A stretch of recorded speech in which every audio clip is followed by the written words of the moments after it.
In 336 years before Christ, a 20-year-old prince stood over his father's murdered body in a theatre at Aegi, and within 13 years he would conquer every kingdom from the Nile to the Indus, only to die in a Babylonian palace before his 33rd birthday, leaving behind an empire that no one could hold together.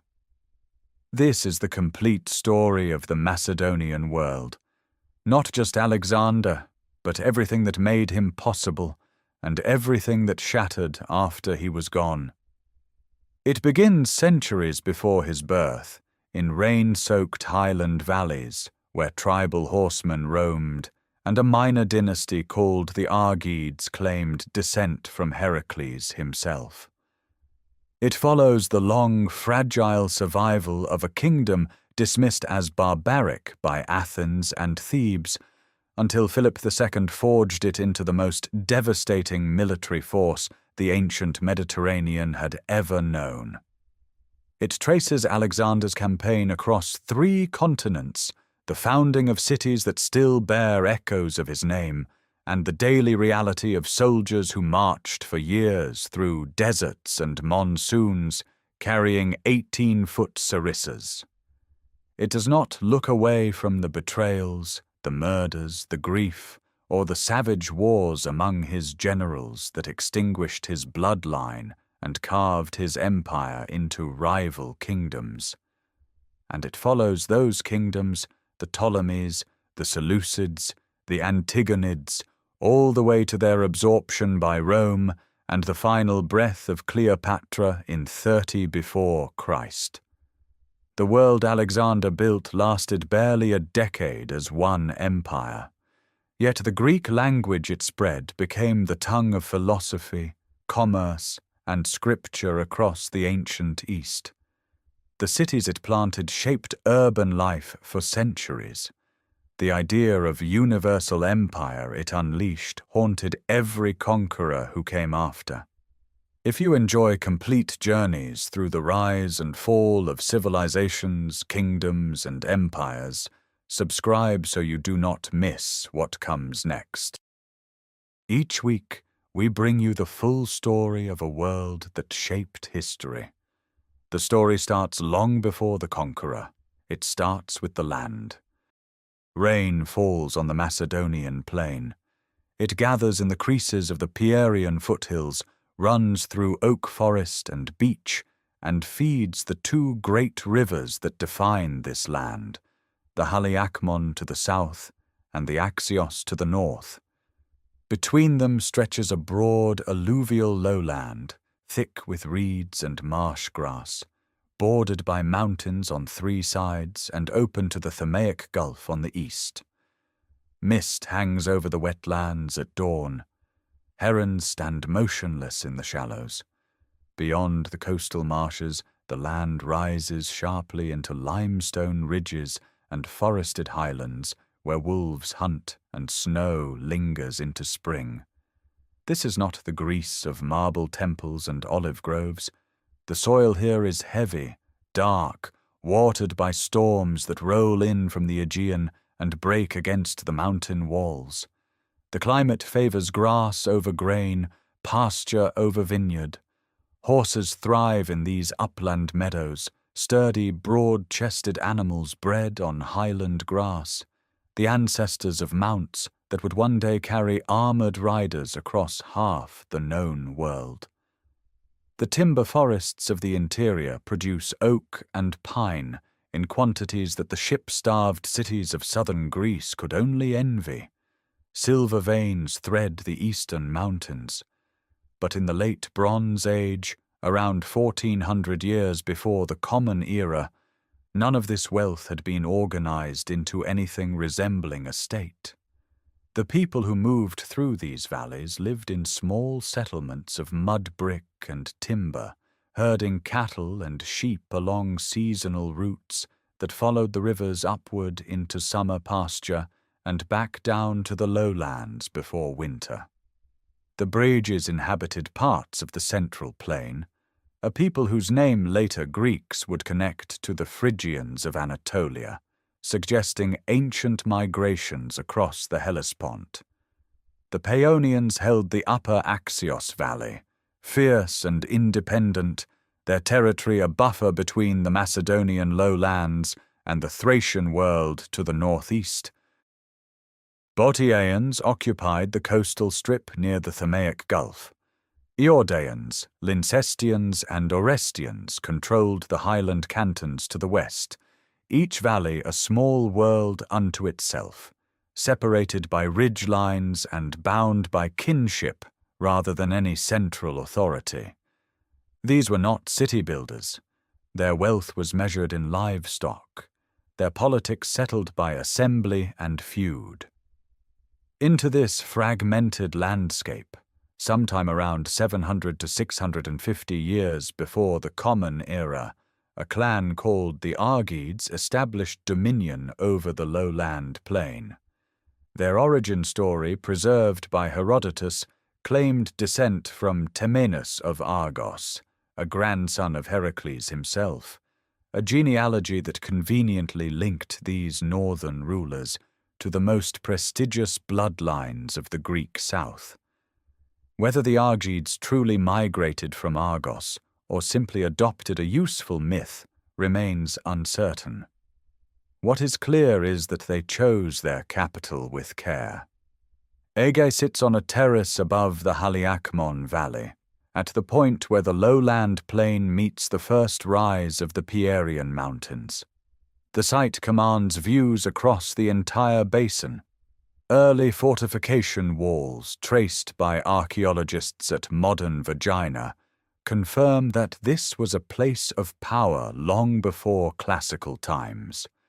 Iron Age burial tumuli cluster on the surrounding slopes, their contents revealing a culture that looked in two directions at once.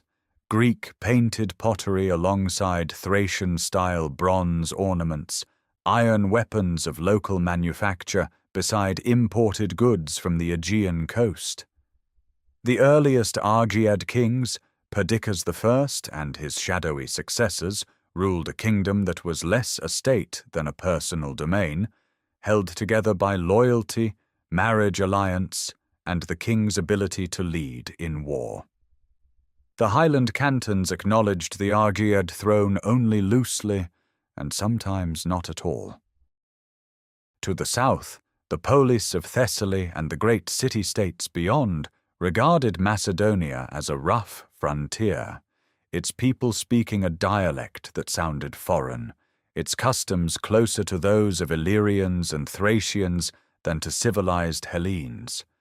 Yet the land itself held everything a kingdom would need: horses for cavalry, timber for ships, and siege engines, silver for coinage, and young men raised in a culture where hunting and warfare were the measures of a life. For 2 centuries the Argeads clung to their hilltop capital, surrounded by peoples who did not fully accept them and neighbors who did not fully respect them. The rivers ran, the horses grazed, and Macedonia waited. The waiting ended when Persia came. In the late 6th century before the Common Era, the Achaemenid Empire under Darius I extended its reach into Europe. Persian armies crossed the Hellespont, subdued Thrace, and pressed westward into the lands bordering Macedonia. Around 512, Persian forces arrived at the Macedonian frontier, and the Argead king Amyntas I did what survival demanded. He submitted. Macedonia became a vassal state, offering earth and water to the great king, its timber and its soldiers now at Persian disposal. It was not conquest by the sword, but by the cold arithmetic of power. A kingdom of highland horsemen and lowland farmers could not resist an empire that stretched from the Aegean to the Indus. Amyntas's son Alexander, later called the First, inherited this submission and the impossible task of navigating between 2 worlds.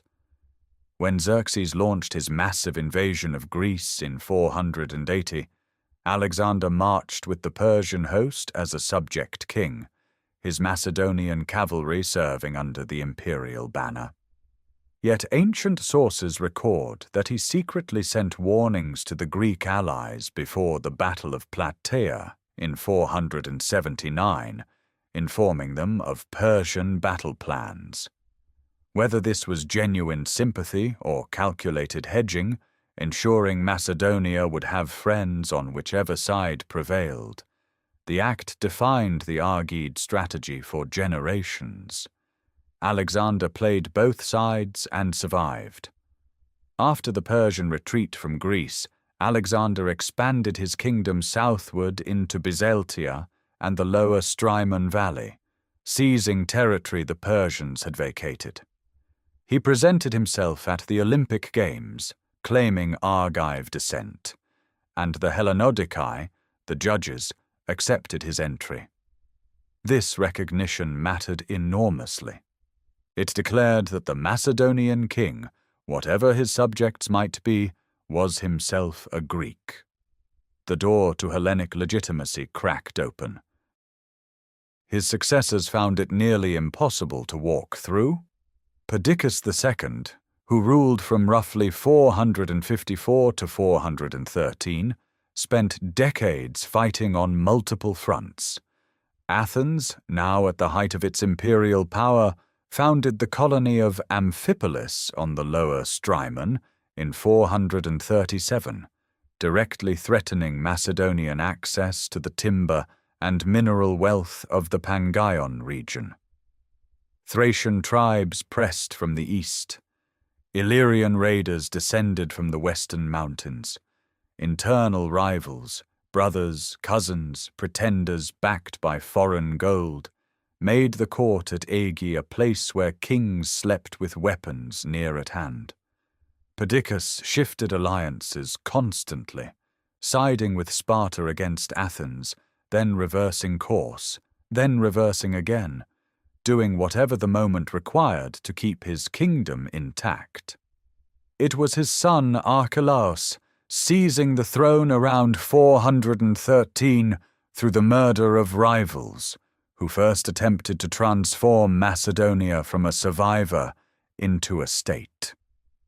Archelaus built roads connecting the highland cantons to the lowland capital, allowing troops and trade to move faster than ever before. He constructed fortresses at strategic points. He reorganized the army, improving its equipment and training, though the full revolution in Macedonian warfare would wait another generation. Most remarkably, he shifted the kingdom's center of gravity from ancient Aegae to Pella, a city closer to the coast and to the trade routes of the Thamaic Gulf. Pella became a court that could attract the wider Greek world, and attract it he did. The tragedian Euripides spent his final years at Pella, composing his last plays, including the Bacchae, under Archelaus's patronage. The painter Zeuxis decorated the royal palace. Poets and musicians gathered where highland chieftains had once feasted on roasted meat and unmixed wine. Archelaus was building something unprecedented, a Macedonian kingdom that could compete with the Greek south, not only in war but in culture, not only in horses but in ideas. Then, in 399, Archelaus was murdered, killed by members of his own court, reportedly by a royal page named Cratouas. The motives remain disputed. What followed was not. Macedonia plunged into 4 decades of dynastic bloodshed. Between 399 and 359, at least 5 kings were assassinated or killed in battle. The roads Archelaus built still ran through the forests. The walls of Pella still stood. But the throne became a death sentence, and every neighboring power, Illyrian, Thracian, Athenian, Theban, reached into the chaos to extract what advantage it could. The kingdom that Archelaus had begun to forge was not yet strong enough to survive without a strong king upon its throne. In the summer of 359 before the Common Era, the Illyrian king Bardilis led his warriors south across the highland passes and met the Macedonian army somewhere in the borderlands of Upper Macedonia. The battle was a catastrophe.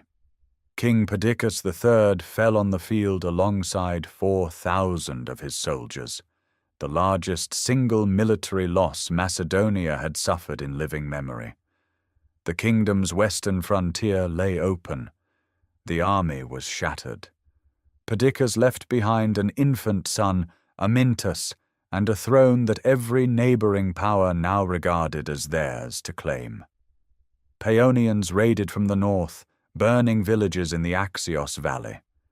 Two pretenders, Pausanias backed by a Thracian king, Argaeus supported by Athens, advanced their claims with foreign soldiers behind them. Macedonia in that season was not a kingdom so much as a carcass, and the wolves had already begun to feed. The man who stepped into this ruin was 23 years old. Philip, youngest surviving brother of the dead king, had spent years as a hostage in Thebes, where he had observed the military innovations of Epaminondas and the discipline of the sacred band at close quarters. He returned to Macedonia not as a dreamer, but as a student of power who understood precisely what his kingdom lacked. He assumed the regency for his infant nephew Amyntas, though within months the distinction between regent and king had dissolved entirely. Philip took the throne for himself. His first moves were not military but diplomatic. He bribed the Thracian king to withdraw support from Pausanias. He paid off the Paeonians to buy time. He sent envoys to Athens promising to abandon Macedonian claims to Amphipolis, neutralizing Athenian support for Argaeus. When Argaeus marched on Aegae with a small Athenian-backed force, Philip intercepted and destroyed it. The pretender was dead. Athens, receiving its captured citizens back with courtesy, accepted a fragile peace.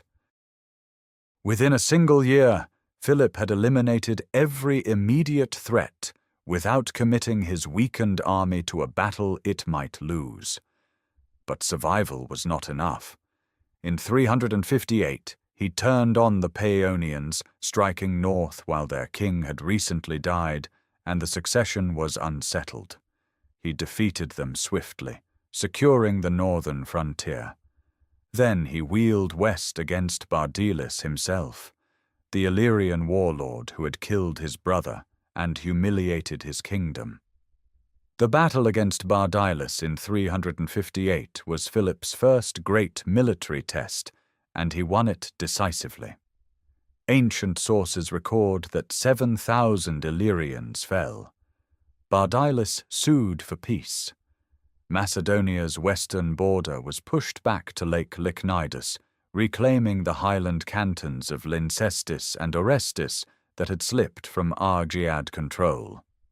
These victories were won by an army Philip was already remaking from its foundations. The core innovation was the sarissa, a pike of cornel wood stretching 5 to 6 meters in length, far longer than the standard Greek hoplite spear. Wielded in both hands, it required the abandonment of the heavy hoplite shield in favor of a smaller buckler strapped to the forearm. A phalanx armed with sarissas presented a hedge of iron points that no cavalry or infantry could easily penetrate. Philip drilled his men relentlessly, marching them with full equipment over long distances, forging a professional force that trained year-round rather than campaigning only in season. The companion cavalry, Macedonian nobles mounted on war horses bred in the plains of Emathia, became a disciplined shock force designed to strike at the decisive point while the phalanx pinned the enemy in place. Philip understood that armies require money. In 356, he marched east and seized the settlement of Crenides near Mount Pangaion, refounding it as Philippi. The gold and silver mines of Pangaion yielded over 1,000 talents annually, a staggering sum that allowed Philip to pay soldiers, buy allies, and bribe enemies on a scale no Macedonian king had ever imagined. Gold coins bearing his name began to circulate across the Greek world, instruments of influence as potent as any sarissa. Pella expanded. New buildings rose, engineers and craftsmen arrived. The court that Archelaus had dreamed of began to take material form under a king who possessed what Archelaus had not: an unbroken army, a full treasury, and the cold patience to use both. By 354, Macedonia was no longer a kingdom fighting for survival. It was a power preparing to reshape the world beyond its borders, and the Greek city-states to the south had not yet understood what was coming. The sacred war gave him his opening. Since 356, the Phocians had seized the sanctuary of Apollo at Delphi and melted down its treasures to fund a mercenary army, scandalizing the Greek world. Thebes and Thessaly called for intervention. Philip answered, not from piety, but from calculation. He marched south into Thessaly, suffered 2 rare defeats against the Phocian general Onomachus, then returned in 352 with a larger force and destroyed the Phocian army at the Battle of the Crocus Field. 6,000 Phocians died. Philip crowned himself with laurel, claiming the role of Apollo's avenger, and was elected Archon of Thessaly for life, gaining control of its superb cavalry and its votes on the Amphictyonic Council, the body that governed Greece's most sacred religious sites. Athens panicked. An Athenian fleet rushed to hold Thermopylae, and Philip, unwilling to force the pass against a naval power, withdrew north. He spent the next 6 years consolidating, reducing Thracian strongholds, besieging Olynthus, and destroying it utterly in 348, absorbing the Chalcidice. When the Phocians finally collapsed in 346, Philip marched through Thermopylae unopposed. The Peace of Philocrates, negotiated with Athens that same year, recognized Macedonian gains and gave Philip the 2 Phocian seats on the Amphictyonic Council. A Balkan warlord now sat at the heart of Greek sacred governance, voting alongside Athenians and Thebans on matters of divine law. In Athens, the orator Demosthenes understood what others refused to see. His Philippics, passionate speeches delivered before the Athenian assembly, warned that Philip was not a fellow Greek seeking partnership, but a tyrant dismantling liberty city by city. Demosthenes forged an alliance between Athens and Thebes, old enemies united by desperation. In August of 338, the allied army met Philip on the plain of Cheronea in Boeotia. The battlefield lies in a river valley, hemmed by hills. Philip placed his veteran phalanx on the right and executed a calculated withdrawal, drawing the eager Athenian hoplites forward and opening a gap in the allied line. On the Macedonian left, the 18-year-old Alexander led the companion cavalry into that gap and struck the Theban sacred band, 300 elite warriors who had never been defeated in battle. They were annihilated. The allied army broke. A stone lion still stands at Cheronea, marking the place where the sacred band fell, every man in his position. Greek independence died on that field. Philip summoned delegates to Corinth in the winter of 338 to 337 and established the League of Corinth, a congress of Greek states with Philip as hegemon, supreme military commander. The League declared war on Persia, framing the invasion as Greek vengeance for Xerxes' sacrilege a century and a half earlier. An advance force of 10,000 men under Parmenion crossed into Asia Minor to prepare the way. Philip returned to Aegae for the wedding of his daughter Cleopatra to Alexander of Epirus. The old capital glittered with ceremony. In October of 336, as Philip entered the theatre at Aegae in a white cloak, walking deliberately without bodyguards to display his confidence, a young man named Pausanias, a member of the royal bodyguard nursing a private grievance, stepped forward and drove a Celtic dagger into the king's ribs. Philip fell and died in the theatre where his dynasty had celebrated its greatest triumph. The tomb discovered beneath the great tumulus at Vergina in 1977 almost certainly belongs to him. Inside, a gold larnax bearing the Macedonian starburst held cremated bones. Ivory portrait heads, exquisitely carved, show a bearded man with a damaged right eye, consistent with the wound Philip suffered at the siege of Methone in 354. A pair of greaves, one shorter than the other, matches the leg injury he sustained in battle. Iron armor, a gold and ivory ceremonial shield, and weapons of extraordinary craftsmanship surrounded the remains of a king who had taken a fractured highland kingdom and made it master of the Greek world. His son Alexander, 20 years old, inherited everything: the army, the treasury, the league, the Persian war plan, and a court seething with conspiracy. The question was whether the instrument Philip had forged would shatter in younger hands or cut deeper than its maker had ever imagined. The instrument did not shatter.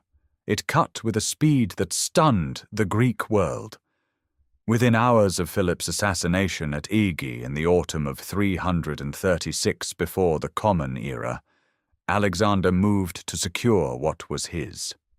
The Macedonian Army Assembly, that ancient gathering of armed men whose acclamation gave kingship its legitimacy, proclaimed him king.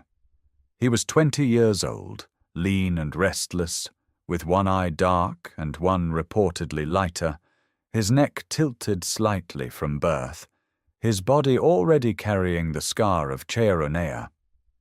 Aristotle had trained his mind for 3 years at the gardens of Mieza, teaching him Homer, medicine, philosophy, and the geography of the Persian Empire. Olympias had shaped something deeper, a conviction, fierce and unshakable, that her son's destiny was not merely royal, but divine. The threats were immediate. Attalus, uncle of Philip's last wife Cleopatra Eurydice, and co-commander of the advance force already in Asia Minor, represented a rival faction. Alexander sent agents who arranged his killing. Cleopatra Eurydice and her infant daughter were murdered. Ancient sources differ on whether Olympias or Alexander bore responsibility, but the result was the same. Amyntas, son of Perdiccas III, Philip's nephew and a man with a legitimate claim to the throne, was tried and executed. 2 princes of the Lyncestid house met the same fate. Only Alexander of Lyncestis, who had been among the first to hail the new king, was spared. For now. The court was cleansed with methodical brutality. No rival bloodline survived to challenge the succession. Then the borders demanded attention. The Triballi and Illyrians, sensing opportunity in a young king's accession, stirred. The Greek states, hearing rumors that Alexander had died in the north, began to whisper of revolt. Alexander marched first. In the spring of 335, he led the army northeast through Thrace, defeating the Triballi in a sharp engagement near the Haemus range, then crossed the Danube River on improvised rafts and animal skin floats in a single night, a feat that astonished the Getae on the far bank, who fled without battle. The crossing served no strategic purpose beyond demonstrating that no river, no frontier, no distance could contain this king.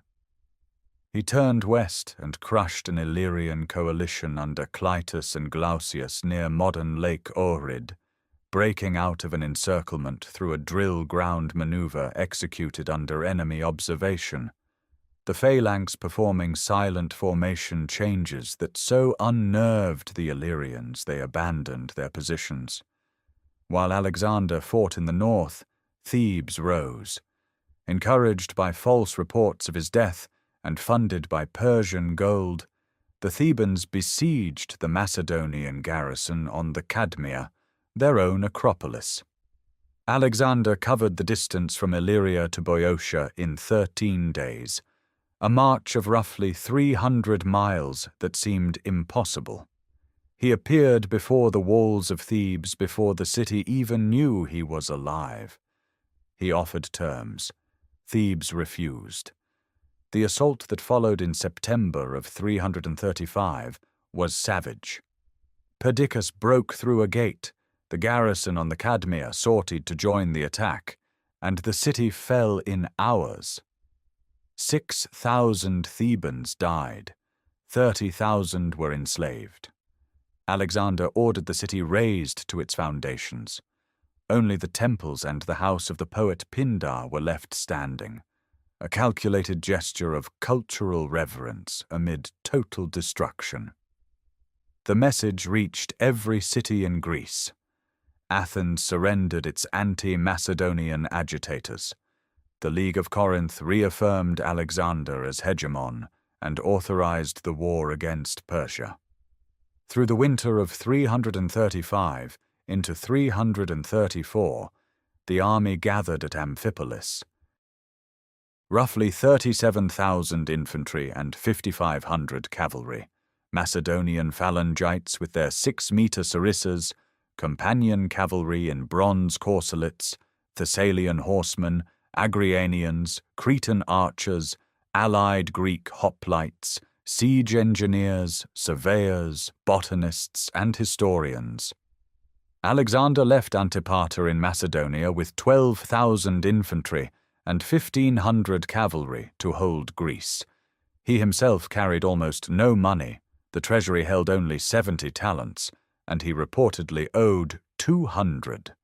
He had distributed nearly all of Philip's royal estates to his companions. When asked what he had kept for himself, the answer was singular and absolute: hope. In the spring of 334, the army crossed into Asia.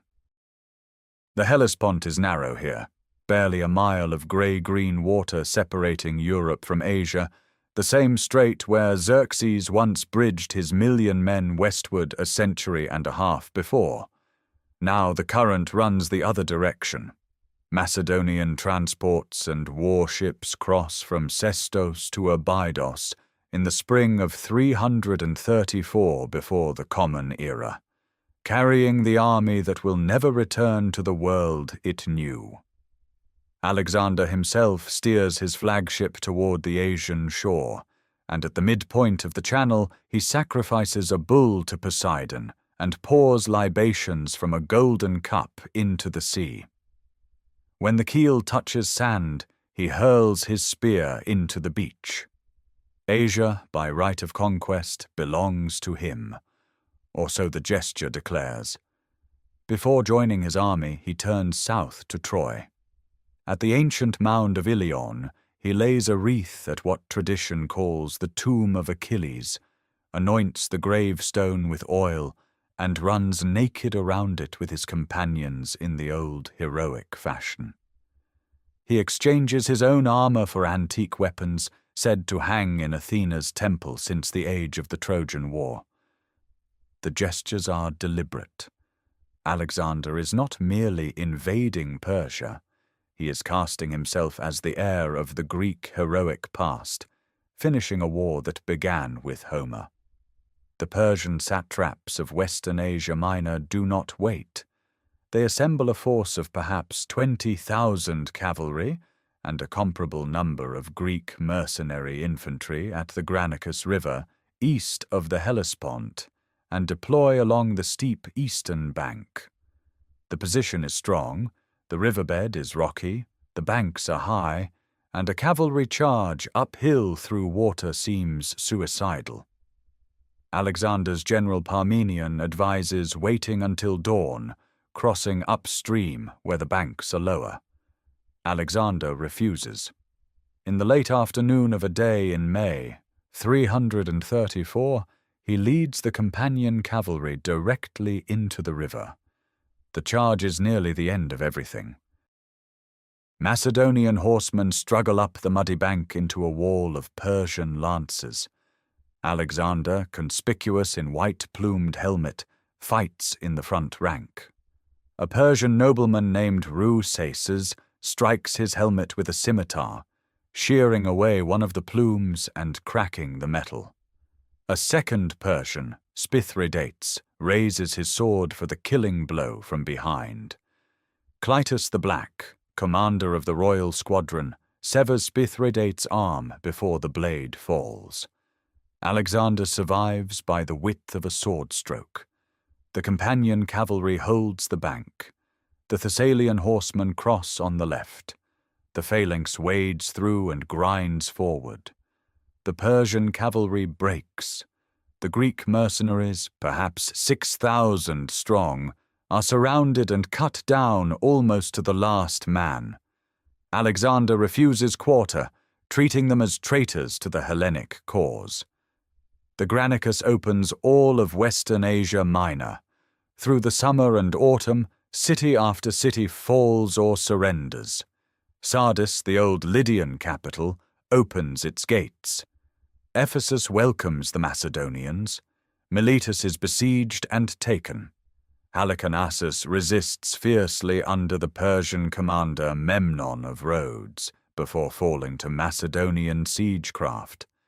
Alexander disbands most of his fleet, a gamble that forces him to neutralize Persian sea power by capturing every port on land.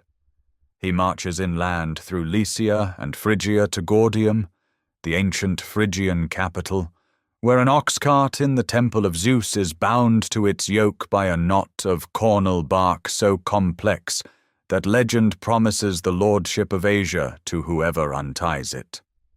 Alexander cuts it with his sword, or pulls the pin from the yoke pole. The sources disagree. The meaning is the same.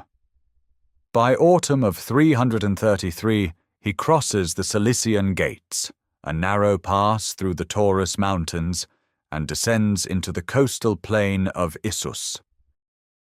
Darius III has assembled the full royal army, perhaps 100,000 men, and has maneuvered behind Alexander, cutting his supply line. The two armies meet on a narrow strip of land between the mountains and the sea in November. The constricted terrain robs Darius of his numerical advantage. Alexander leads the companion cavalry on the right in a direct charge toward Darius himself. The Persian left collapses. Darius turns his chariot and flees. Left behind in the royal camp are his mother Sisygambis, his wife Statera, his daughters, and the imperial treasury. The Persian king has lost his family, his gold, and his reputation in a single afternoon. The road south to Phoenicia, Egypt, and the heart of the empire lies open. The road south from Issus runs along the Mediterranean coast through a string of ancient port cities that have served Phoenician merchants and Persian admirals for generations. Alexander does not turn east to pursue Darius into the Mesopotamian heartland. The logic is strategic and unforgiving. The Persian fleet still commands the eastern Mediterranean, and as long as its home ports remain operational, any Macedonian advance inland risks being cut off from Greece by sea. Every harbor must fall. Every anchorage must be denied. The conquest of Persia begins not in the desert, but on the waterfront. Most Phoenician cities read the outcome of Issus clearly. Byblos opens its gates. Sidon, long resentful of Persian domination, welcomes the Macedonians and installs a new king favorable to Alexander. But Tyre refuses. The greatest commercial city of the Phoenician coast sits on an island half a mile offshore, ringed by walls rising 150 feet from the waterline, supplied by its own springs and defended by a fleet that can sortie from 2 harbors. Its rulers offer neutrality, but not submission. Alexander cannot accept neutrality from the most important naval base in the eastern Mediterranean. The siege begins in January of 332 before the Common Era and lasts 7 months. Alexander orders the construction of a mole, a massive causeway of stone, timber, and rubble stretching from the mainland across the shallows toward the island. Thousands of laborers drive cedar logs into the seabed and pile debris between them. The Tyrians respond with fire ships loaded with pitch and sulfur, which they sail into the causeway and ignite, destroying siege towers erected at its tip. Divers cut the anchor cables of Macedonian vessels. Catapults on the city walls rake the workers with stones. Alexander adapts. He requisitions fleets from the conquered Phoenician cities and from Cyprus, nearly 200 warships that seal Tyre's harbors and protect the causeway's flanks. Ship-mounted siege towers and battering rams are brought against the walls from the sea. The breakthrough comes in July. Macedonian engineers identify a weakened section of the southern wall, and rams mounted on lashed-together hulls pound it until it collapses. Alexander himself leads the assault through the breach. The fighting inside the city is savage. 8,000 Tyrians die in the battle and its aftermath. 30,000 survivors are sold into slavery. The island fortress that defied the greatest army in the world for 7 months ceases to exist as an independent power. 2 months later, Gaza falls. Perched on a high tell above the desert approaches to Egypt, the city is defended by its Persian garrison commander Bartis and a force of Arab mercenaries. The siege lasts from September to November of 332. Macedonian engineers build earthen ramps to bring siege equipment level with the walls. Alexander is wounded twice, once by a catapult bolt through his shoulder. When the city falls, its garrison is killed to a man. Egypt lies beyond, and Egypt does not resist. The Persian satrap Mazaces surrenders the country without a battle in late 332. The Egyptians, who have endured 2 periods of harsh Persian occupation, receive Alexander as a liberator. At Memphis, the ancient capital, he sacrifices to the Apis bull and is recognized in Egyptian tradition as pharaoh. Then he turns west into the desert. A small party rides for 8 days across the Libyan sands to the remote oasis of Siwa, where the oracle of Ammon, a deity the Greeks identified with Zeus, has spoken for centuries. What exactly the priests tell Alexander inside the sanctuary remains uncertain. Ancient sources agree on one detail. The oracle addresses him as the son of the god. Whether Alexander believed this literally or used it politically, the visit transforms his public image. He is no longer merely a Macedonian king. He carries a claim to divine parentage that will shape every decision he makes for the rest of his life. Returning to the coast, he selects a site between Lake Mareotis and the Mediterranean, at the western mouth of the Nile's Canopic branch. In January of 331, he lays out the grid of a new city. Alexandria will become the greatest metropolis of the Hellenistic world, its library, its lighthouse, its scholars and merchants. But on this winter morning it is only lines scratched in sand and barley flour. Alexander will never return to see it built. The army reassembles. The march turns east toward Mesopotamia, toward Darius, toward the battle that will end an empire. The army crosses the Euphrates at Thapsacus in late summer of 331 before the Common Era. 700 men abreast on pontoon bridges, the river brown and slow beneath them. Beyond lies Mesopotamia, flat, ancient, irrigated land stretching toward the Tigris and the heartland of an empire that has ruled from the Mediterranean to the Indus for 2 centuries. Darius III has not been idle since Issus. He has gathered the full strength of his realm, contingents from Bactria, Sogdiana, India, Scythia, Babylon, and the Persian heartland.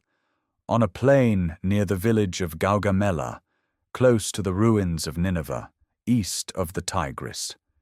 His engineers have leveled the ground to give his scythed chariots and cavalry an unobstructed field of attack. Ancient sources estimate his army at 200,000, though modern scholarship suggests a lower figure. Even the most conservative count places his force at 3 or 4 times the size of Alexander's 47,000. On the night of September 30th, the Macedonian army advances in battle order under a full lunar eclipse, a sign that terrifies the Persian camp and emboldens Alexander's seer Aristander, who declares it an omen of Persian defeat. Alexander sleeps. His generals do not. At dawn on October the 1st, the 2 armies face each other across the dusty plain. Darius holds the center with his royal guard, the Immortals, and the Greek mercenaries. Scythed chariots stand ready on the flanks. Alexander deploys his phalanx in the center under Craterus and Parmenion, with the companion cavalry on the right under his own command. He advances obliquely, drifting rightward, pulling the Persian line out of alignment. Darius launches his chariots, but the Macedonian light troops open lanes and cut down the chariot crews with javelins. The chariots pass through harmlessly. Then Alexander sees it, a gap opening in the Persian left center as units shift to counter his lateral movement.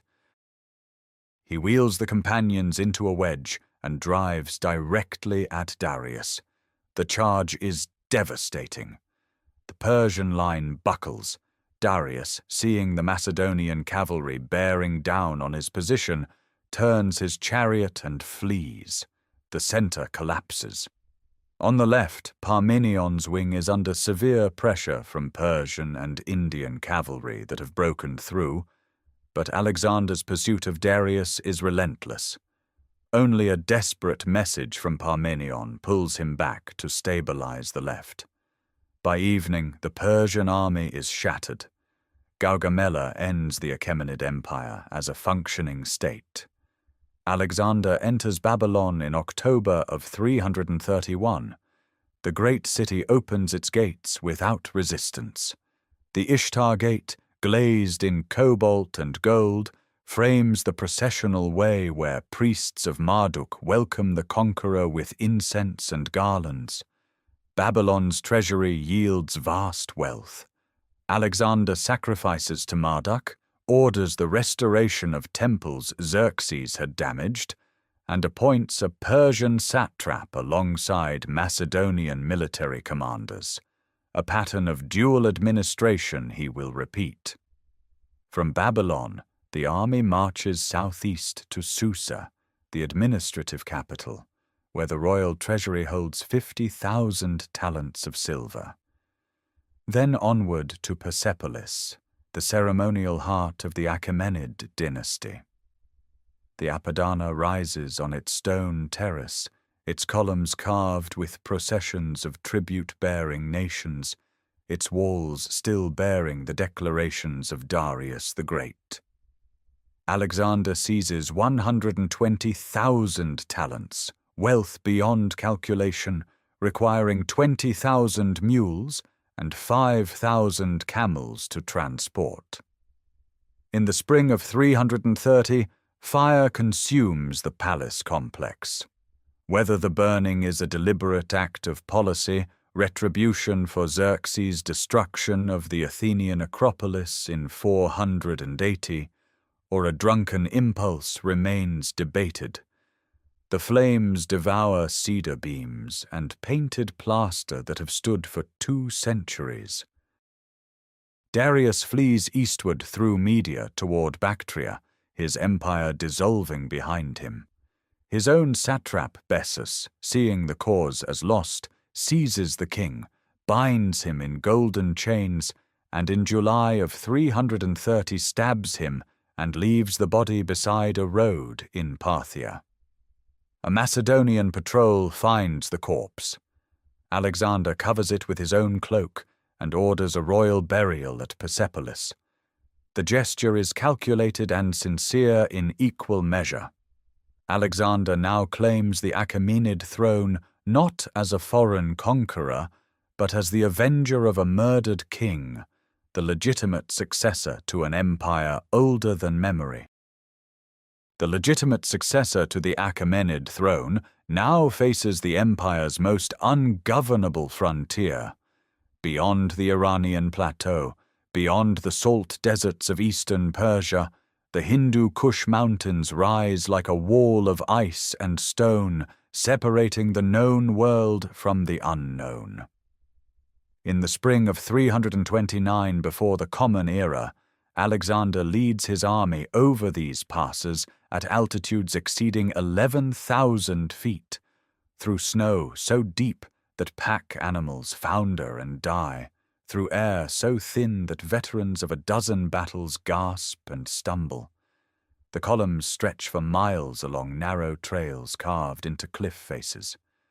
Below, the valleys of Bactria open into a landscape of brown steppe, irrigated oases, and fortified mud-brick towns, a world where no Greek army has ever marched. But the army that descends into Bactria is already fractured from within. Months earlier, in the autumn of 330, Alexander had struck at the heart of his own command. Philotas, son of the great general Parmenion and commander of the companion cavalry, was accused of concealing a conspiracy against the king. Tried before the Macedonian army assembly, Philotas was condemned and executed by javelin. Days later, riders carried sealed orders to Ecbatana, where the aging Parmenion, Alexander's most experienced general, the man who had served Philip before him, was assassinated by his own officers before he could learn of his son's death. The double killing eliminated the most powerful independent voice in the army. No senior commander would forget the lesson. Bessus, the satrap who had murdered Darius, has proclaimed himself great king under the name Artaxerxes V, rallying Bactrian and Sogdian cavalry to his banner. Alexander pursues him across the Oxus River, which the army crosses on improvised rafts of tent leather stuffed with straw. Bessus's own allies betray him. He is captured, stripped, and bound naked beside a road for Alexander to find. His nose and ears are cut off in the Persian manner prescribed for regicides, and he is sent to Ecbatana for execution. Yet Bessus's fall does not end the war. It barely begins it. In Sogdiana, a nobleman named Spitamenes raises a guerrilla resistance that will torment the Macedonians for 2 years. His mounted archers strike supply columns, ambush garrisons, and vanish into the steppe before the phalanx can deploy.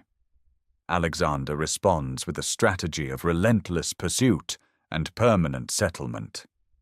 He founds Alexandria Eshate, the furthest, on the Jaxartes River in 329, a garrison city marking the northeastern boundary of his empire, facing the Scythian nomads beyond. The campaigns grind on through 328. Alexander storms mountain fortresses thought impregnable, including the Sogdian Rock, a sheer cliff stronghold whose defenders taunt him to find soldiers with wings. He sends 300 mountaineers scaling the rock face at night with iron tent pegs and linen ropes. By dawn, they stand above the fortress. The garrison surrenders in shock. But the king who conquers these heights is changing. He wears the purple and white striped tunic of Persian royalty. He attempts to introduce proskinesis, the act of prostration before the monarch, into court protocol. His Macedonian officers resist with cold fury. The historian Callisthenes, Aristotle's nephew, publicly refuses to prostrate himself. The experiment is abandoned, but the rift deepens. At Maracanda in the autumn of 328, during a drinking feast, the tension explodes. Clytus the Black, the cavalry commander who saved Alexander's life at the Granicus by severing a Persian sword arm aimed at the king's head, taunts Alexander for abandoning Macedonian ways and claiming divine parentage. Alexander, drunk and enraged, seizes a spear from a guard and drives it through Clytus's body. The man who saved his life dies at his feet. Alexander's grief afterward is genuine and terrible. He refuses food for 3 days. Spitamenes is finally killed by his own Massagetæ allies, who send his head to Alexander in late 328. Sogdiana is subdued, though never truly pacified. Among the captives taken at the Sogdian Rock is Roxane, daughter of the Bactrian nobleman Oxyartes. Alexander marries her in the spring of 327 in a ceremony that blends Macedonian and local traditions. The king cuts bread with his sword and shares it with his bride. The marriage is political and, by ancient accounts, genuinely passionate. The page's conspiracy follows shortly after. Young Macedonian royal attendants plot to murder Alexander in his sleep. The plot fails. Callisthenes, already suspect for his resistance to proskinesis, is arrested as an alleged instigator. He dies in custody. By execution or illness, the sources disagree. The army that now prepares to cross the Hindu Kush again, this time heading south toward India, is harder, more isolated, and more dangerous than the force that crossed the Hellespont 4 years before. Its king has killed friends and generals alike. He has married a foreign bride. He rules an empire stretching from the Aegean to the Jaxartes. And he is not finished. The Khyber Pass rises through folds of pale limestone and brown shale, a corridor carved by millennia of wind and meltwater between the mountains of the Hindu Kush and the plains of the Indus.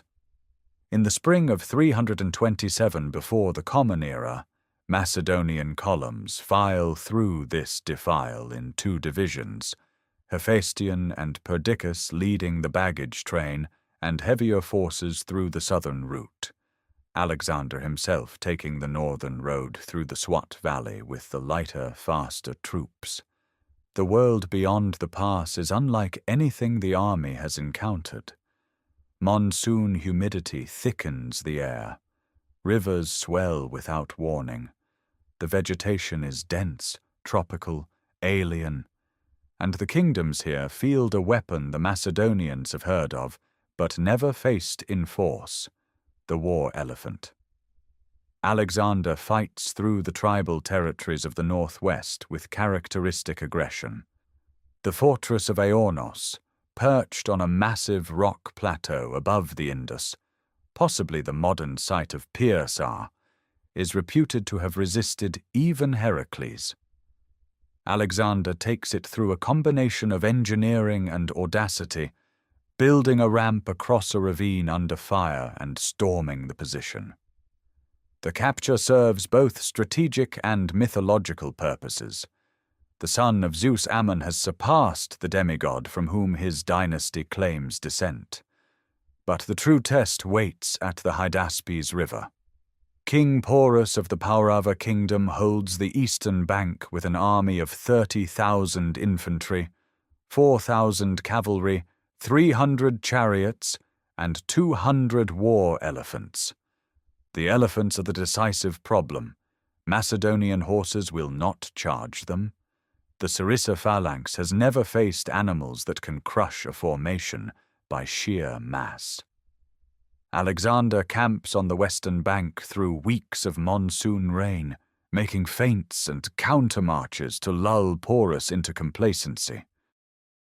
Then, on a stormy night in May of 326, he leads 11,000 men 18 miles upstream to a concealed crossing point near a wooded island. They cross in darkness, in pouring rain, through water chest deep. The battle unfolds at dawn. Alexander's cavalry strikes Porus's left flank, while Craterus crosses at the main camp to pin the Indian center. The elephants wreak havoc on the phalanx, trampling men, seizing soldiers with their trunks. But the Macedonians learn to target the animals' legs and mahouts with javelins, driving the wounded beasts back into their own lines. The Indian army collapses inward. Porus, wounded in the shoulder, fights from atop his elephant until resistance is futile. When brought before Alexander, he reportedly asks to be treated as a king. Alexander reinstates him as a vassal ruler over his own territory, a gesture of strategic magnanimity that secures the frontier. Alexander founds 2 cities at the battlefield, Nicaea for victory and Bucephala for his beloved warhorse, who dies here of wounds or age after carrying him through every major battle since Chaeronea. The army presses east.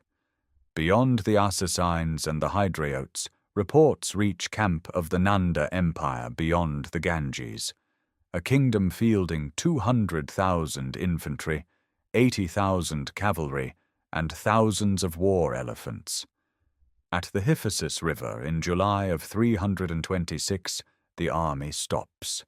The soldiers refuse to march further. 8 years of continuous war, thousands of miles from Macedonia, comrades buried across 3 continents. The veterans have reached their limit. Conus, one of Alexander's most trusted commanders, speaks for the men. Alexander retreats to his tent for 3 days, waiting for the army to relent. It does not. For the first and only time in his life, Alexander yields. He orders 12 towering altars built on the riverbank to mark the eastern boundary of his conquests, then turns the army south. He commissions a fleet of nearly 2,000 vessels on the Hydaspes and begins the long voyage down the Indus. The journey is no retreat, it is a fighting advance through hostile territory. Among the Mali, Alexander leads a scaling party over a city wall and leaps down inside alone. An arrow pierces his lung. His bodyguards fight over his body while Perdiccas cuts the barbed arrowhead from his chest. For days, the army believes their king is dead. When Alexander is carried on a litter to the river bank and raises his hand to the troops, the relief is volcanic. But the wound never fully heals. The man who descends the Indus toward the Southern Ocean is diminished in body, though not yet in will. The Indus empties into the Arabian Sea through a labyrinth of tidal flats and mangrove channels, and here, in the late summer of 325 before the Common Era, Alexander divides his army for the journey home. It is a decision that will cost more lives than any battle he has ever fought. Craterus receives the largest column, the veterans, the heavy baggage, the elephants, and is ordered west through the Bolan Pass into Arachosia, and then north through Drangiana, a route that is long but known, supplied by existing satrapies. Nearchus takes command of the fleet, perhaps 150 warships and transports, tasked with sailing westward along the coast to explore the sea route between the Indus and the Persian Gulf. Alexander keeps roughly 15,000 combat troops, plus thousands of camp followers, women, children, and merchants who have trailed the army for years, and turns them toward the Gedrosian desert. The Makran coast stretches for nearly 700 miles of salt flats, gravel plains, and dune fields between the mountains of Baluchistan and the Arabian Sea. Semiramis of Assyria and Cyrus the Great had both reportedly lost armies in this wasteland. Alexander knows the stories. He marches into it anyway. The column enters Gedrosia in early autumn, expecting to find wells and coastal settlements where Nearchus can resupply from shore. But the monsoon winds delay the fleet, and the rendezvous never happens. Within days, the water runs out. Guides lose the trail in sandstorms that bury landmarks overnight. Pack animals collapse and are slaughtered for their blood and moisture. Flash floods roar through dry wadis without warning, sweeping away baggage trains and drowning camp followers as they sleep in riverbeds. The heat is annihilating. Men march at night and lie buried in sand during the day, gasping for air. Soldiers drink seawater in desperation and die raving. The sick and exhausted are left behind where they fall, because there are no wagons to carry them and no water to share.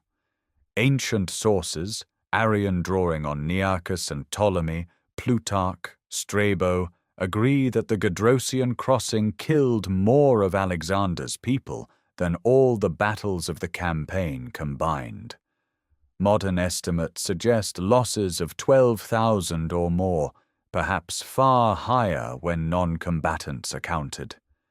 The army that staggers into the satrapy of Carmania in late 325 is a remnant, gaunt and hollow-eyed, its discipline fraying. In Carmania, Craterus arrives with his column intact. Nearchus, having survived his own harrowing coastal voyage through uncharted waters, reaches the rendezvous at Hormuz. The reunion is emotional. Alexander reportedly weeps when he sees Nearchus alive. But relief gives way to fury. Reports reach Alexander that satraps and garrison commanders across the empire, believing he would never return from India, have plundered treasuries, raised private armies, and abused local populations. Harpalus, the imperial treasurer at Babylon, has embezzled thousands of talents and fled to Athens. Alexander responds with a purge. He executes or removes several satraps, including men who had served him for years. The message is unmistakable. The king has returned, and the empire will answer to him. By early 324, Alexander reaches Susa. Here he stages the most dramatic act of cultural fusion his reign has yet attempted. At a mass ceremony lasting 5 days, Alexander himself marries Statera, the eldest daughter of Darius III, and Parysatis, daughter of Artaxerxes III.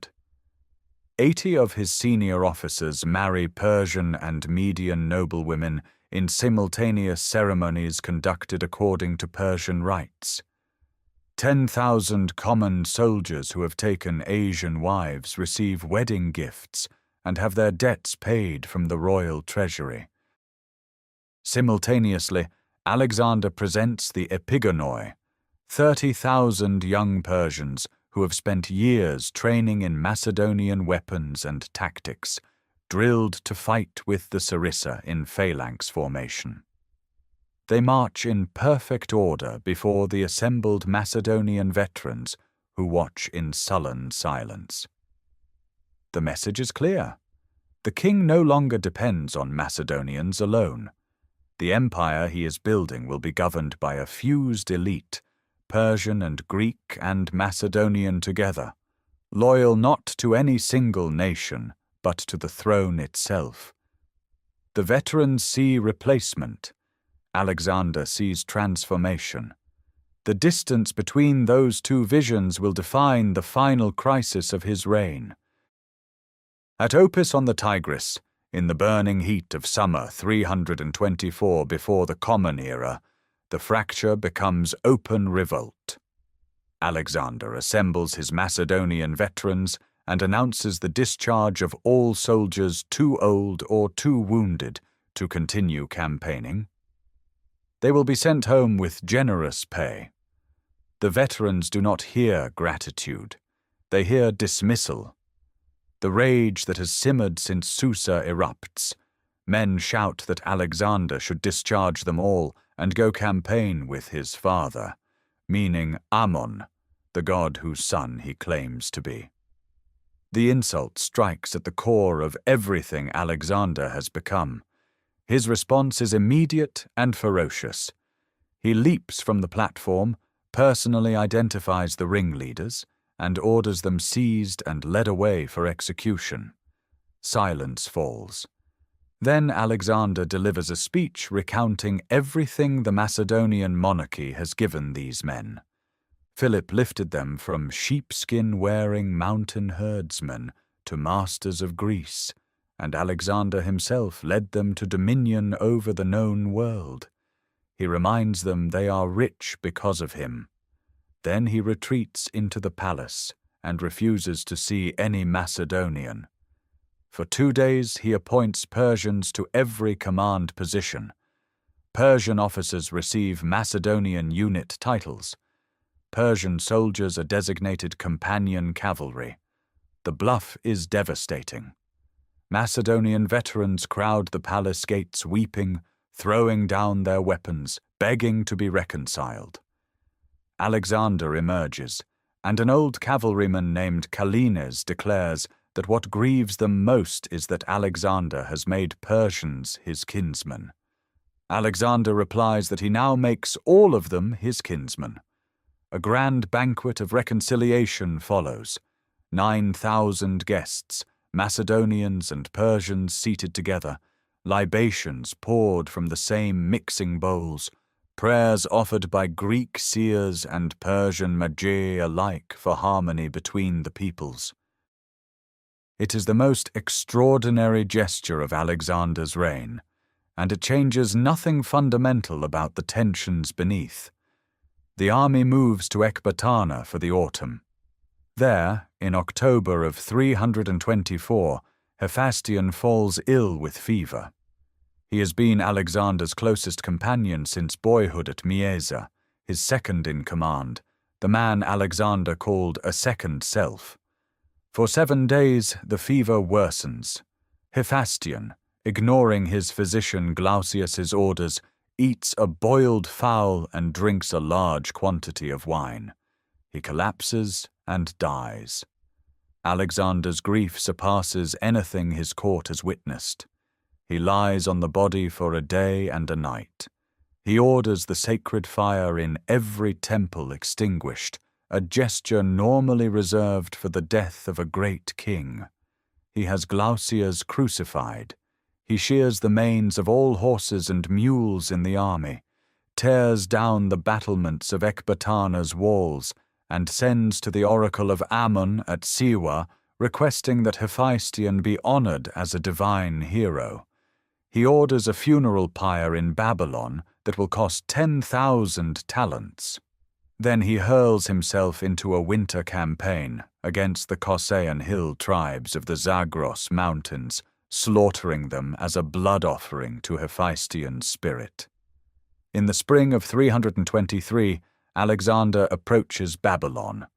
Chaldean priests meet him on the road and warn him not to enter the city from the west, citing ancient omens.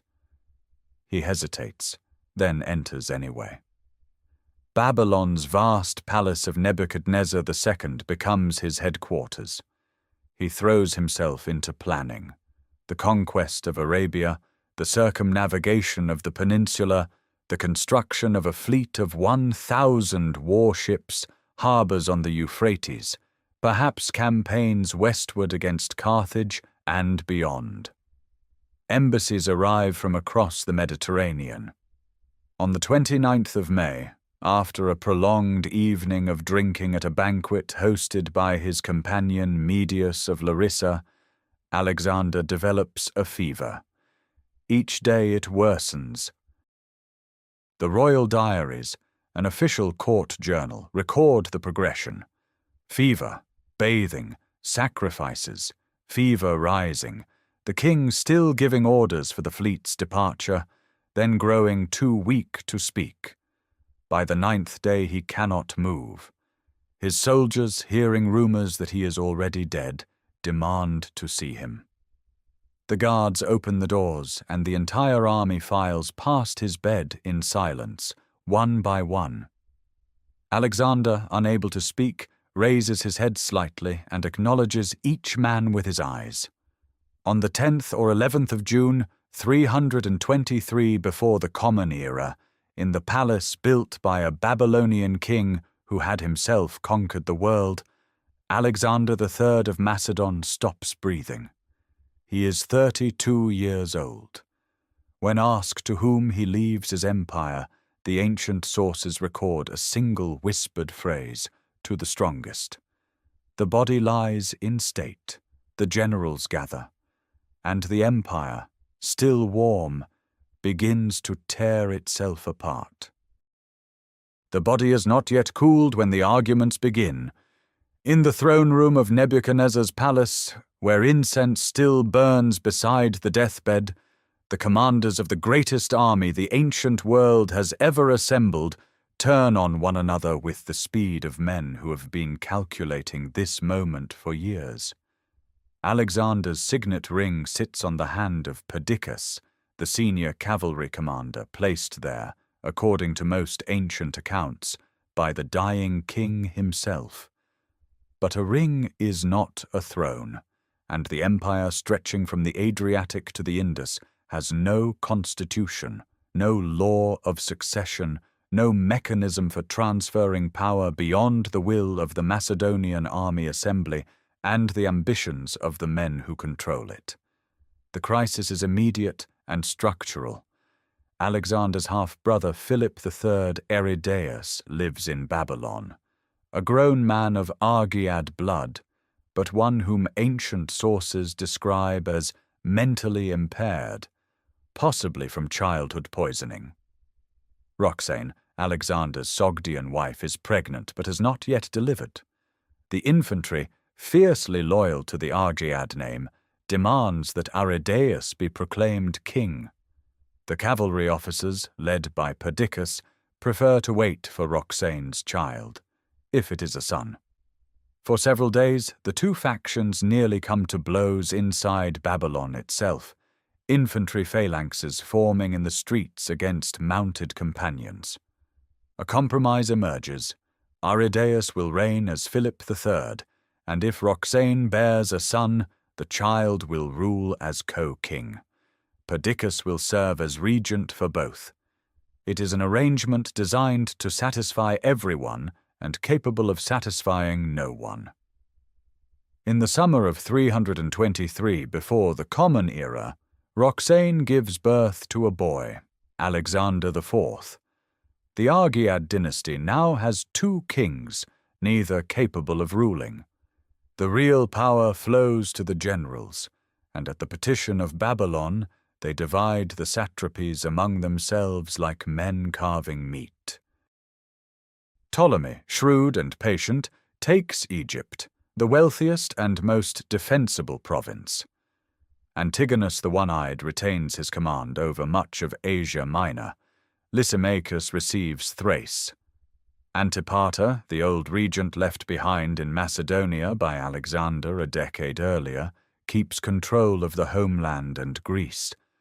Seleucus, still a relatively junior figure, receives the satrapy of Babylonia. Each man swears loyalty to the joint kings. Each man begins building an independent power base. Perdiccas attempts to hold the center. He possesses the royal army, the two kings, and the legitimacy of the regency. But legitimacy without overwhelming force is merely a target. When Ptolemy intercepts Alexander's funeral cortege, the magnificent golden hearse carrying the embalmed body westward, originally destined for the royal tombs at Aegae, and diverts it to Egypt, the provocation is deliberate and brilliant. Possession of Alexander's body confers a symbolic authority that no partition document can match. Ptolemy installs the corpse in Memphis, later transferring it to his new capital at Alexandria, where it will remain for centuries in a crystal sarcophagus, a relic of divine kingship serving a living dynasty. Perdiccas responds with war. In the spring of 321 before the Common Era, he marches the royal army into Egypt, attempting to cross the Nile near Memphis. The crossing is a catastrophe. Soldiers drown in the current. Crocodiles take the wounded. 2,000 men die without a battle being fought. That night, 3 of his own officers, Python, Antigenes, and Seleucus himself, enter his tent and murder him. The regency dies with its first holder. The surviving generals convene at Triparadisus in Syria later that year to redistribute power. Antipater, the eldest and most respected, becomes the new regent and takes the two kings back to Macedonia. The satrapies are reassigned. Seleucus confirms his hold on Babylonia. Antigonus receives command of the royal army in Asia with a mandate to suppress remaining loyalists. The fiction of unity persists: 2 kings, 1 empire, a council of guardians. But every man at Triparadisus understands the truth. The empire Alexander built in 10 years of relentless conquest has become a prize to be fought over by men who rode beside him, who learned war from his example, and who now turn his methods against one another. The Argead kings, one impaired, one an infant, are pawns in a game whose outcome will be written not in treaties, but in blood. The blood comes quickly. Antipater, the old regent, dies in 319 before the Common Era, and with him dies the last restraint on ambition. He had named Polyperchon as his successor, a loyal but uninspired general, passing over his own son Cassander, who burns with resentment and immediately begins building a coalition to seize Macedonia. Within months, the fragile architecture of Triparadisus collapses. Polyperchon allies with Olympias, Alexander's formidable mother, who crosses from Epirus into Macedonia in 317 with an army at her back. Philip III Aridaeus and his wife Eurydice attempt to resist, but the Macedonian soldiers refuse to fight against Alexander's mother. Olympias has them captured. Aridaeus is executed. Eurydice is forced to take her own life. The first Argead king is gone. But Olympias overplays her hand. Her purges of Cassander's allies are savage and indiscriminate, alienating the Macedonian nobility. Cassander marches north, besieges her at Pydna through the winter of 316, and when the city falls, he has her condemned and killed by the relatives of her victims. The infant Alexander IV and his mother Roxane survive, for now, held under Cassander's control at Amphipolis, prisoners in all but name. Across the Aegean, a larger contest takes shape. Antigonus the One-Eyed, the most powerful of the Diadochi, controls Asia Minor, Syria, and Mesopotamia. He commands the largest army, the greatest treasury, and the most dangerous ambition: the reunification of Alexander's empire under his own authority. In 316, he drives Seleucus from Babylon, forcing the young satrap to flee westward to Ptolemy's Egypt, with nothing but a small retinue. It appears that Antigonus might succeed where the regents failed. The other successors refused to allow it. Ptolemy, Cassander, Lysimachus, and the exiled Seleucus form a coalition against Antigonus, and the wars that follow consume the eastern Mediterranean for 15 years. Antigonus fights on multiple fronts, against Ptolemy in the Levant, against Cassander in Greece, against Lysimachus in Thrace. His son Demetrius, brilliant and flamboyant, becomes his principal weapon. In 307, Demetrius liberates Athens from Cassander's garrison, restoring democratic government and earning divine honors from the grateful Athenians. The following year, he destroys Ptolemy's fleet at the naval battle of Salamis off Cyprus, a victory so complete that Antigonus and Demetrius both assume the title of king, the first Diadochi to openly claim royal status. Ptolemy, Seleucus, Lysimachus, and Cassander immediately follow suit. The fiction of a unified empire under the Argead house is finally abandoned. Around 310, Cassander orders the execution of Roxane and the 12-year-old Alexander IV at Amphipolis. The murders are carried out quietly, the bodies hidden.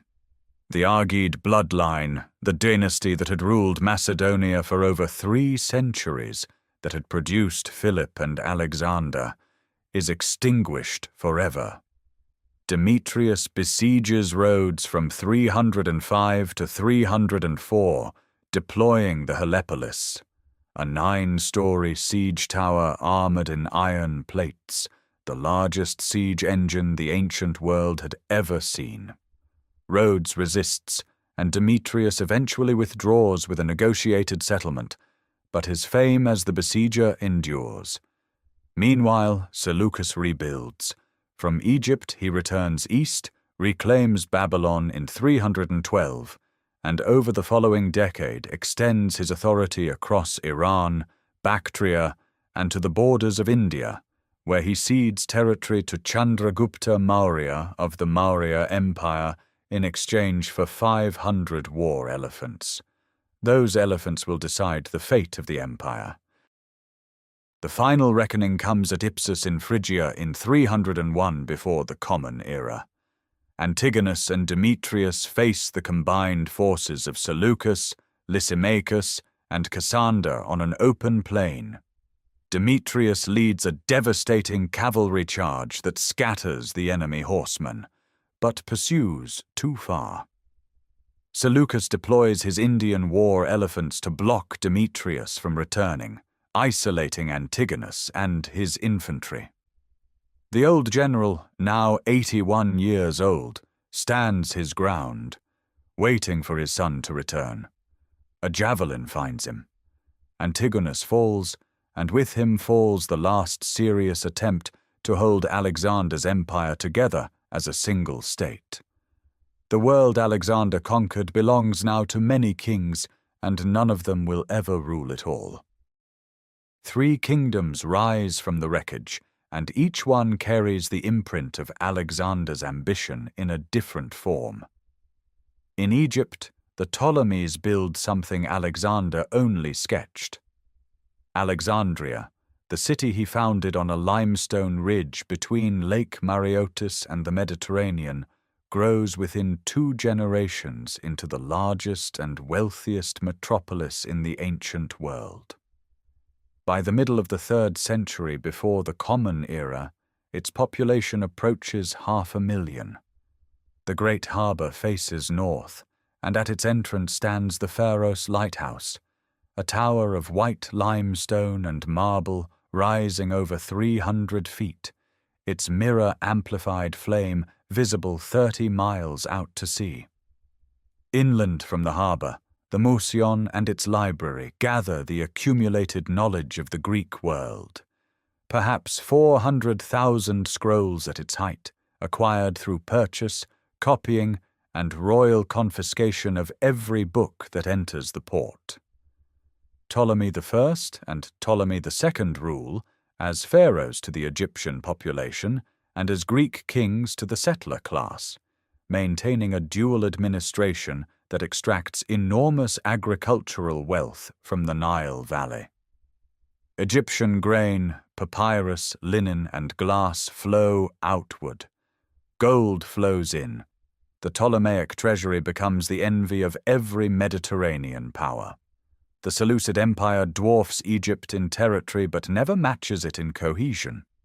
From Antioch on the Orontes, a grand capital laid out on a Hippodamian grid with colonnaded avenues, public baths, and a royal palace overlooking the river, the Seleucid kings govern an empire stretching from the Aegean coast of Anatolia to the frontiers of India. Seleucus I and his son Antiochus I administer this vastness through a network of satrapies inherited from the Achaemenids, studded with dozens of new Greek cities that serve as military colonies and centers of Hellenic culture. But the distances are murderous.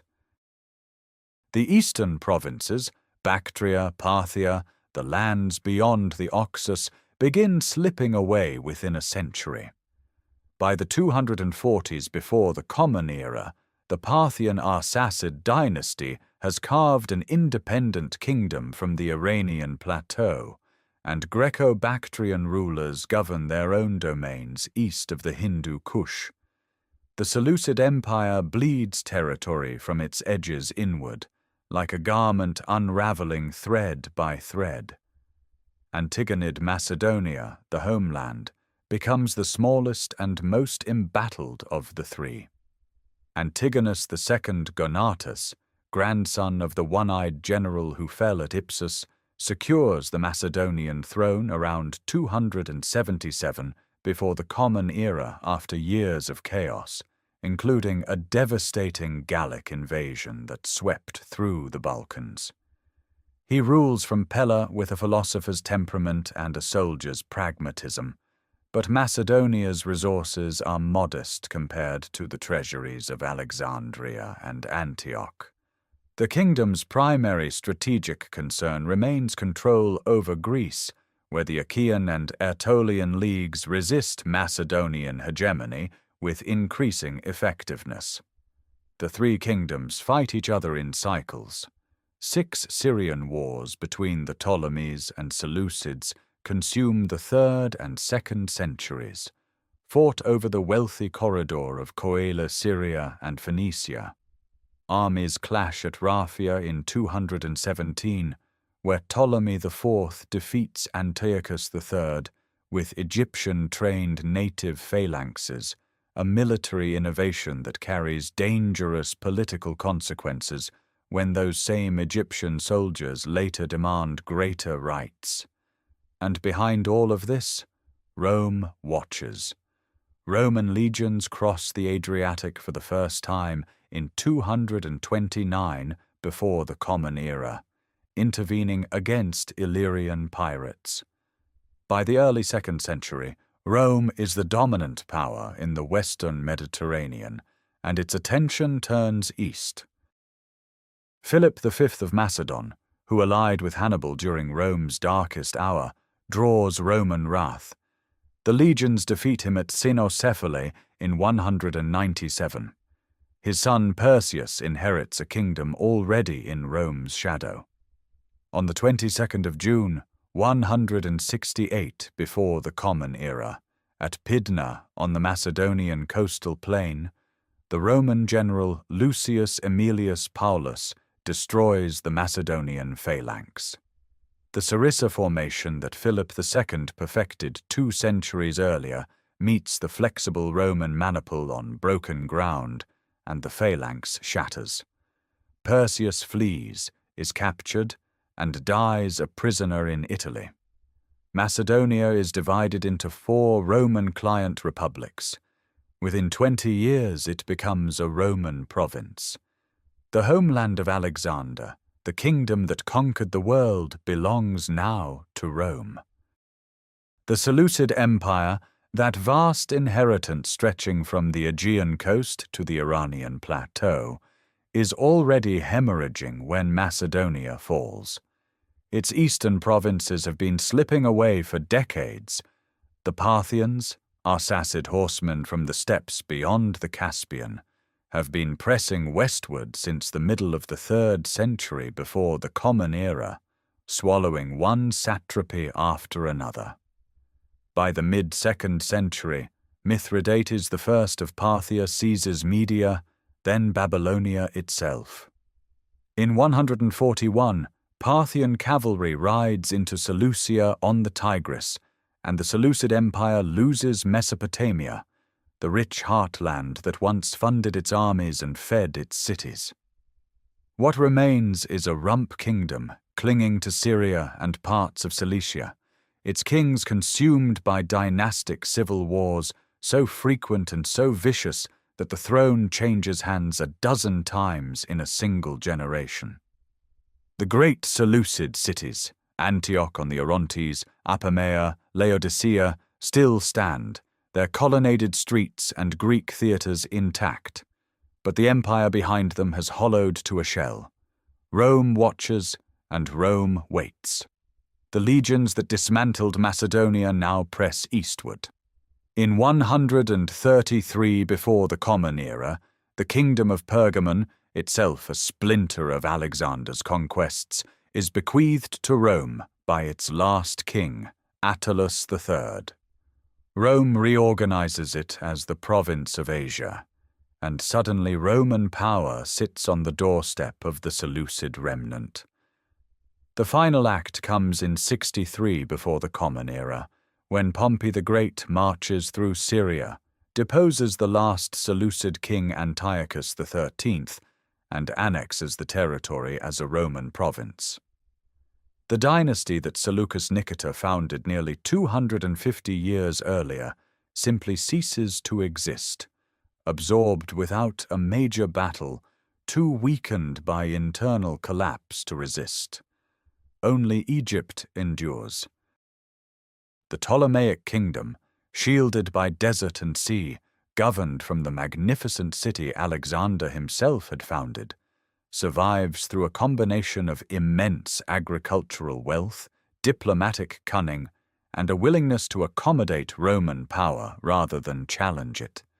The Nile's annual flood still fills the granaries. The Library of Alexandria still draws scholars. Greek administrators still collect taxes from Egyptian peasants, using systems the pharaohs would have recognized.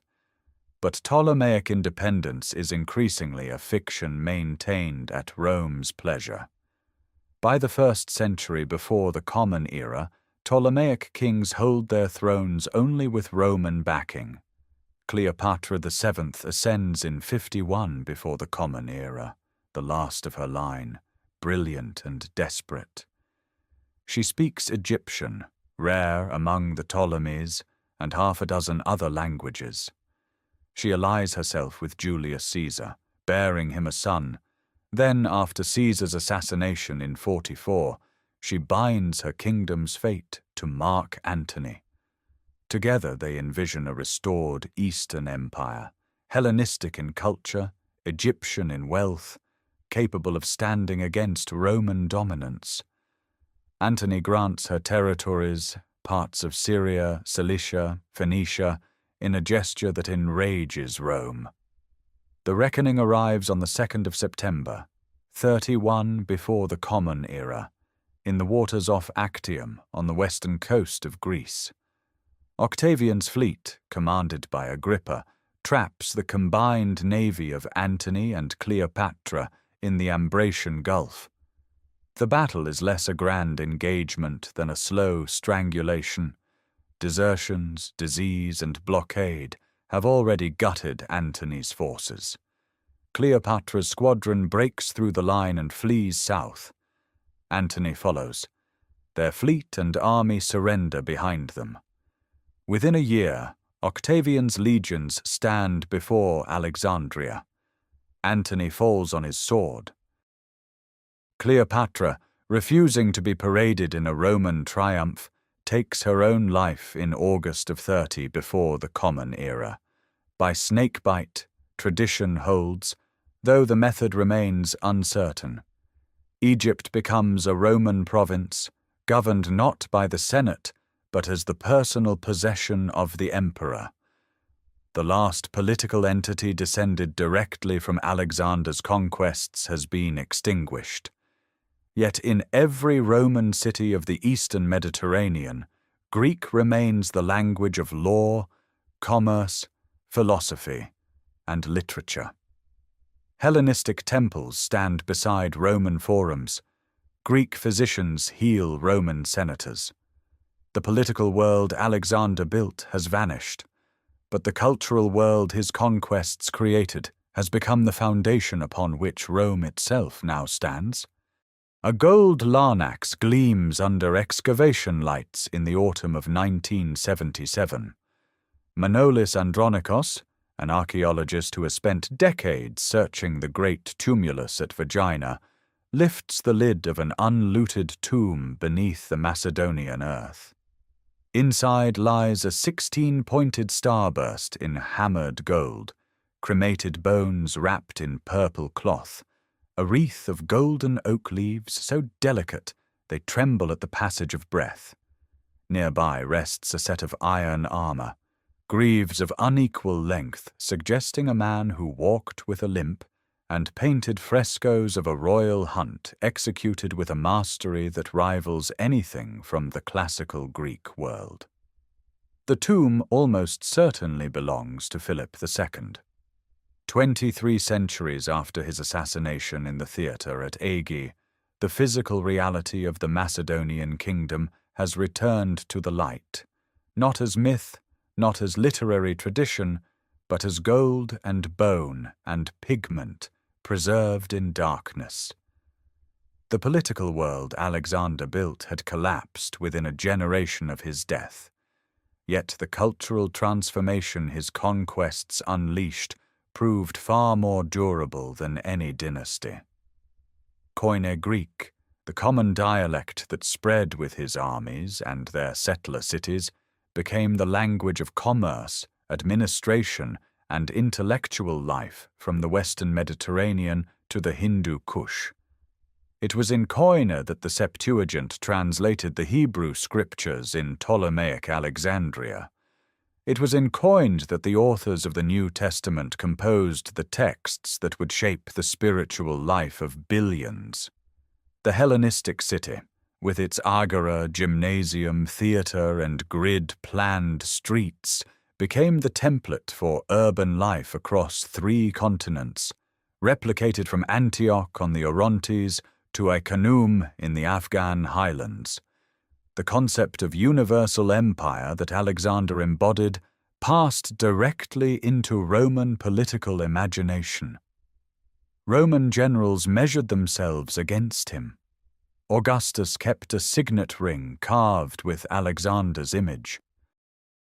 The Parthians and later the Sasanians absorbed Hellenistic administrative practices into their Iranian empires. When the Islamic Caliphate swept across the former Seleucid and Ptolemaic territories in the 7th century of the Common Era, they inherited cities, irrigation systems, and scholarly traditions that traced their origins to Alexander's foundations. And the man himself became myth.